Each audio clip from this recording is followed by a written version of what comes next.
Hi, welcome. We all know that plants without water will die. Students without Wi-Fi will panic. But now, what happens if our brain don't have oxygen? The answer is stroke. In the next 2 minutes, I'm going to go through the two types of stroke, how we diagnose, the importance of time, and how to prevent it. Usually, the red blood cells can carry oxygen safely through a blood vessel. However, in the case of an ischemic stroke, your blood vessel ruptures, which is usually caused by high blood pressure. Your body will automatically respond by initiating clot formation, which is a complex chemical cascade where your body uses everything it can find to jam up that cut to prevent you from internal bleeding. The clot is just like, the scab that you have when you cut yourself accidentally.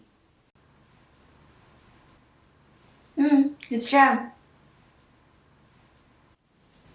Now the body have managed to stop the bleeding. Great, but what next? The clot is hard and it can take up the passage that is usually used for blood transfer. The oxygen cannot be supplied to the rest of the brain, and this is where the real damage happens. Without oxygen, your brain cells can start to die out and lose its functions.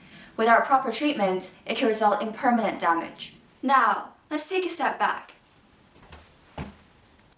If clotting is such a big problem, why don't we just don't clot? Well, my friend, then the blood will rush out, create swelling and pressure on your brain cells, which will eventually create cell death. And it's a lot harder to control bleeding and affects a greater area. And this is the second type of stroke, hemorrhagic stroke. It only accounts for 15% of all strokes, but accounts for 40% of all stroke death. This links to why time is so important in treating strokes.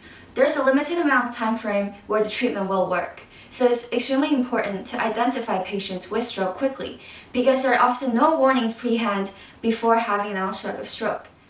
The quicker a patient can get rid of clotting or control bleeding means less affected area, less permanent brain cell damage, and greater chance of recovery.